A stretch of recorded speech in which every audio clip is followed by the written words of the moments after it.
Me friends and ఫ్యామిలీతో సరదాగా బయటకు వెళ్ళటానికి కారు లేదా అయితే వెంటనే ఈ నెంబర్కి కాల్ చేయండి. సత్యనారాయణ గారు నమస్తే సార్. నమస్తే సత్యనారాయణ గారు 2024లో చాలా ఐపీఓస్ మార్కెట్లోకి వచ్చేసాయి. ఎందుకంటే 2024 మార్కెట్ అనేది మంచి రిటర్న్స్ ఇచ్చింది ఒక టైం వరకు, మొన్నటి వరకు మంచి రిటర్న్స్ ఇచ్చింది. బట్ కాకపోతే లాస్ట్ ఒక నవంబర్ డిసెంబర్ నుంచి మార్కెట్ బాగా డౌన్ ట్రెండ్ లోకి వెళ్ళిపోయింది. అయితే ఈ టైంలో ఏం జరిగిందంటే చాలా పెద్ద ఐపీఓలు భారీ ఎక్స్పెక్టేషన్స్తో భారీ అంచనాలతో మార్కెట్లోకి అడుగుపెట్టేసి అవును చాలా వరకు కూడా కవర్లా పడ్డాయి. కాబట్టి మరి ఏ ఐపీఓలు భారీ ఎక్స్పెక్టేషన్స్ తో వచ్చి ఫ్లాప్ అయినాయి అంటారు, డిజాస్టర్ అయినాయి అంటారు 2024లో? ఓకే, చాలా మందికి ఏమనిపిస్తుంది అంటే ఐపీఓ లాస్ రాదు అనుకుంటారు. కాదు, లాస్ అవి కూడా వస్తాయి. ఎలా వస్తాయి? మార్కెట్ బాగా హైలో ఉన్నప్పుడు ఏ ఐపీఓ కూడా మంచి సబ్స్క్రైబ్ అవుతుంది. ఎప్పుడైతే ఐపీఓ అయిపోయింది, ఎప్పుడైనా మార్కెట్ కొంచెం కరెక్షన్కి రాగానే దాని యొక్క రియల్ వాల్యూ బయటపడుతుంది. అంటే ఏంది? వాల్యూ లేకుండా మార్కెట్ బాగుంది అని హై ప్రీమియం తోటి వాళ్ళు ఐపీఓకి వచ్చి ఫండ్స్ కలెక్ట్ చేసి మళ్ళీ తర్వాత ఏం చేస్తారు?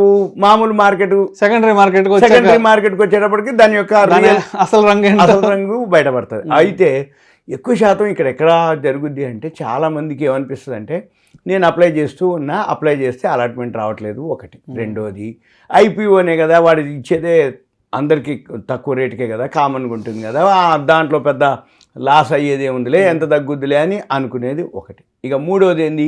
సరే ఒకవేళ అలాట్మెంట్ వచ్చింది, తగ్గింది, మళ్ళీ ఎప్పుడో ఒకసారి పెరగకపోతాడా? మనం పెట్టుబడి పెట్టేది ఎంత? 15,000. ఇప్పుడు ఈ పెద్ద లాటు 15,000, 14,000 చిల్లర, 15,000 లోపు ఉంటుంది. దీనికి మనకు పోయేదంతా మళ్ళీ రాకపోద్దా అనేది ఇట్లా. ఇక కొంతమంది ఏమనుకుంటారంటే ఐపీఓలు ఇవాళ కాకపోయినా రాబోయే రోజులైనా పెరగకపోతుందా, అప్పుడు మళ్ళీ మనం కొనాలంటే కొనలేము కదా అని చెప్పేసి ఇలా చాలా పరిపరి విధాలు ఉంటారు. అయితే మార్కెట్ బాగున్నప్పుడు అవి బాగా కలెక్ట్ చేస్తాయి. ఇకపోతే ఇంకోటి కూడా ఉంటుంది. జనరల్గా ఇన్వెస్టర్లు అందరి మెంటాలిటీ ఎట్లా ఉంటుంది అంటే మార్కెట్ బాగున్నప్పుడు అది దాని వాల్యూనా లేదా, అది ఉందా లేదా అనేది కూడా చూడరు, అప్లై చేస్తూ పోతారు. మార్కెట్ పడిపోయినప్పుడు ఐపీఓలు అప్పుడు కూడా వస్తాయి. మార్కెట్ పడిపోయినప్పుడు ఐపీఓలు ఏదైతే వస్తాయో వాటికి ఆదరణ ఉండదు. ఎందుకు తెలుసా? ఏమలే మార్కెటే పడిపోయిందిలే కానీ ఇది ఇంకెంత పడుతుందో అనుకుంటారు. కాదు, మార్కెట్ పడిపోయినప్పుడు ఈ మధ్యకాలంలో మీకు లేటెస్ట్ అనమాట ఎన్టీపీసీ గ్రీన్ ఎనర్జీ ఉంది, ఐపీఓకి వచ్చింది. దానికి మార్కెట్ ఆ టైంలో ఎఫ్ఐలు అమ్ముతున్నారని చెప్పేసి ఏ ఐపీఓలు కూడా అప్పుడు సబ్స్క్రైబ్ కాలే. కానీ ఎవరైతే అప్లై చేసారో ఏం కాదులే, ఎన్టీపీసీ పవర్ సెక్టారు, గవర్నమెంట్ది, పబ్లిక్ సెక్టారు, ఏముందిలే యాడికి పోతుందిలే, ఉంటే అట్లా ఒక ఇన్వెస్ట్మెంట్ కింద ఉంటుంది అని ఎవరైతే అప్లై చేసారో వాళ్ళందరికీ ఇచ్చిన అలాట్మెంట్. ఎవరికైతే అందరికి వచ్చిందో ఏం జరిగింది? తర్వాత ఇది లిస్ట్ అయ్యే టైంకి మార్కెట్ పాజిటివ్లోకి వెళ్ళటం, ఆ షేరు పెరగటం అనమాట. అబ్బా నేను మిస్ అయిపోయినే, అప్పుడు నాకు ఎవరు చెప్పలేదే, నేను అప్లై చేసుకునేటోడినే అని అనుకుంటారు. ఒకవేళ ఎవరైనా చెప్పినా చెయ్యరు. ఎందుకు తెలుసా? ఏమన్నంటే ఏమలే అబ్బా ఇప్పుడు మార్కెట్ కొంచెం డౌన్లో ఉంది కదా, ఇంకా పడుతుందని అంటారు. 190% ఏం జరుగుద్ది అంటే పడుతున్నప్పుడు అబ్బా ఇంకా పడుతుంది అట్లే కానీ ఎందుకులే అని ఇన్వెస్ట్ చేయడు. పెరుగుతున్నప్పుడు ఇక ఏదో మిస్ అయిపోయినట్టు, ఇక అయిపోయినట్టుగా అప్పుడు పెరిగినాక ఇన్వెస్ట్ చేస్తారు. పెరిగినాక ఇన్వెస్ట్ చేయటం తప్పు, పడ్డప్పుడు ఇన్వెస్ట్ చేయకపోవటం తప్పు. అయితే 190 మంది ఎందుకు పైసలు పోతాయంటే ఇవే రీజన్లు. ఓకే, ఇప్పుడు మనము కొన్ని కంపెనీల పేరు చెప్దాము. పాపులర్ వెహికల్స్ అని ఒక కంపెనీ ఉంది, అది మార్చి 19కి రావడం జరిగింది. 295 రూపాయలకి ఐపీఓకి వచ్చిండు. అయితే అది 160 రూపాయలే ఉంది ఇప్పుడు, అంటే 45% తగ్గిపోయింది. ఏది? పాపులర్ వెహికల్స్ అనేది. అయితే మళ్ళీ క్యాపిటల్ స్మాల్ ఫైనాన్స్ బ్యాంక్ అని ఒకటి ఉంది, అది కూడా 468కి ఇచ్చిండ్రు, ఇవాళ 278 రూపాయల్లో ఉంది, 40% పోయింది. అయితే ఈ ఐపీఓ కలెక్ట్ చేసేదే తక్కువ పైసలు, కాకపోతే ప్రీమియం కలెక్ట్ చేస్తారు. మనం చూసుకోవాలి అది ఫేస్ వాల్యూ. మీకు అంతకుముందు లాస్ట్ ఇయర్ గుర్తొస్తే పేటిఎంలని, జొమాటోలు ఉండేది, ఇప్పుడు అయిపోయినాయి, అవి టర్న్ అరౌండ్ అవ్వడం జరిగింది, అప్పుడున్న వాళ్ళకి వచ్చినాయి. ఇప్పుడు మళ్ళీ ఇవి కూడా కొన్నాళ్ళకి ఎక్కువ ప్రీమియం తీసుకొని కనుక ఏవైతే ఉన్నాయో అవి కొన్నాళ్ళకి వస్తాయి. ఇప్పుడు ఉదాహరణకి ఇప్పుడు మూడోది ఉంది వెస్టర్న్ క్యారియర్స్ అనమాట, అది 172కి ఇస్తే 110 ఉంది ఇప్పుడు షేరు, 35% పోయింది. ఎంతకి ఎన్నాళ్ళు లేదు, అది సెప్టెంబర్కే మొన్ననే వచ్చింది, సెప్టెంబర్, అక్టోబర్, నవంబర్ 3 నెలల్లోనే అది 35% పోయింది. ఇక తర్వాత వోడాఫోన్ ఐడియా ఉంది, అందరికి తెలిసినటువంటి ఐడియా. ఓ 11 రూపాయలకి Aditya Birla group, Birla company, public sector unit కాదు, ప్రైవేట్ సెక్టార్లో ఒక బ్రాండ్ ఉన్నటువంటిది వోడాఫోన్ ఐడియా. అటువంటిది 11 రూపాయలకి వాళ్ళు ఇస్తే ఇవాళ 7 రూపాయలే ఉంది. 7 రూపాయల 50 పైసలు ఉందిలే, 7 రూపాయల 47 పైసలు, 7 రూపాయల 50 పైసలు, 32% పోయింది. ఐపీఓకే అంతకుముందు బాగా తీసుకుపోయినారు. ఐపీఓ మీరు అన్నట్టు ఏం జరుగుద్ది అంటే ఐపీఓ ముందు ఓ పెద్ద దాన్ని అది చేసి పీక్ చేస్తారు. ఒక 6 నెలలు సంవత్సరం ముందు దానికి భారీ అడ్వర్టైజ్మెంట్లు, ప్రకటనలు, discussions, social media hoardings Giddings అన్ని పెట్టేసి ఏమి తెలియని వాళ్ళకి కూడా షేర్ మార్కెట్ అప్లై చేయ 11 రూపాయలే, ఐడియా ఎడిగిపోతుంది, బిర్లా వాళ్ళది, అది ఇది అని చెప్తారు. చెప్పి అప్లై చేస్తే వచ్చింది, అందరికి వచ్చినాయి అలాట్మెంట్, మంచి రేట్లు వచ్చినాయి. కానీ చాలామంది ఏమనుకుంటారు తెలుసా, నాకు అలాట్మెంట్ వచ్చింది, ఇప్పుడు రేట్ ఉంది కాబట్టి ఇంకా ఉంటే ఇంకా ఎక్కువ రోజులు వస్తుంది, ఇంకా ప్రాఫిట్ అండ్ లాస్ బ్యాలెన్స్ షీట్లు కావు, ఇంకా అంటే ఇక తర్వాత చూద్దాం అంటే చివరికి చిన్నగా దిగిపోయి 11 కూడా లేదు, ఇప్పుడు 7 రూపాయల 47 పైసల్లో ఉంది.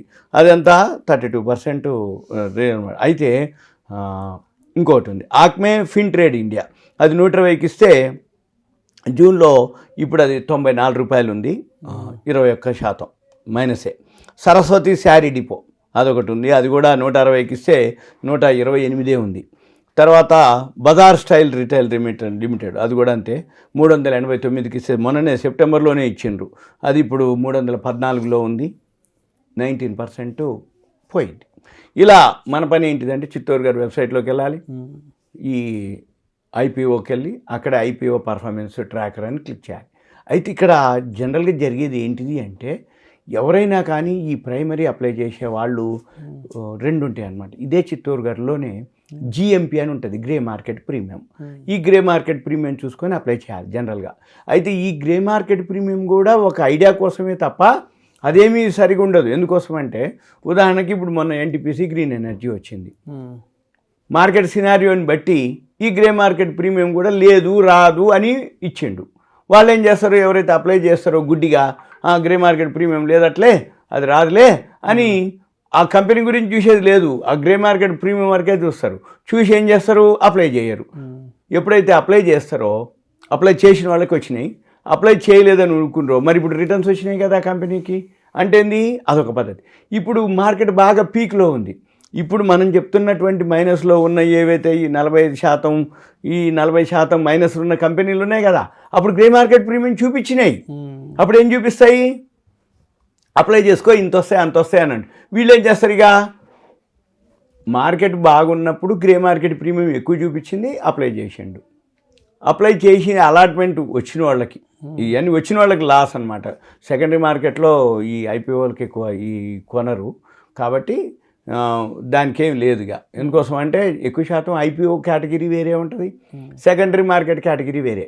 ఐపీఓ కేటగిరీ ఏంటిదంటే అలాట్మెంట్ వచ్చిందా, ఓకే, రాలేదా, ఓకే, మళ్ళీ రీఇన్వెస్ట్మెంటే, అంతే తప్ప ఐపీఓ అప్లై చేసినాక అలాట్మెంట్ రాలేదని చెప్పేసి సెకండరీ మార్కెట్లో హై ప్రీమియం పెట్టి కొనేవాళ్ళు 0.000 చాలా నెగ్లిజిబుల్ అనమాట. అందుకని ఐపీఓ కేటగిరీ వేరే. కాబట్టి మనం ఏంటిదంటే చూడవలసింది ఓవరాల్గా అన్నీ కనుక ఎక్కువ శాతం చెప్పేది ఏంటిదంటే నేను ఏది వేసినా రావట్లేదబ్బా, ఇక వచ్చింది ఏదో ఉండనీలే అంటారు. కాదు, అప్లై చేస్తూ పోతే మంచివి ఉంటాయి, చెడ్డవి ఉంటాయి. కాకపోతే వీళ్ళందరూ ఏం చేస్తారంటే మార్కెట్ బాగున్నప్పుడు అప్లై చేస్తారు, మార్కెట్ బాగలేనప్పుడు మెదలుకొని ఊకుంటారు.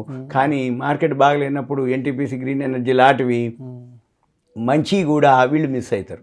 అలాట్మెంట్ వచ్చే అవకాశాలు మార్కెట్ బాగా పీక్లో ఉన్నప్పుడు వచ్చింది వోడాఫోన్ ఐడియా 11 రూపాయలకి, అప్పుడు ఏం చేస్తారు, ఇంకా ఇద్దరి బిర్లా అని చెప్పేసి అప్లై చేస్తారు. చివరికి ఇప్పుడు ఉంచితే 7.5 వస్తుంది. అందుకని ఎక్కువ శాతం ఈ వెబ్సైట్లోకి వెళ్ళి ఇవి చూసుకొని చేయటం అనేది ఉత్తమం. Okay, thank you sir, thank you so much Satyanarayana గారు. 2024లో భారీ ఎక్స్పెక్టేషన్స్తో వచ్చిన ఐపీఓస్ ఏవైతే ఫ్లాప్ అయినాయో, డిజాస్టర్ అయినాయో వాటికి సంబంధించిన ఇన్ఫర్మేషన్ చాలా చక్కగా తెలియజేశారు. Thank you so much sir. Thank you.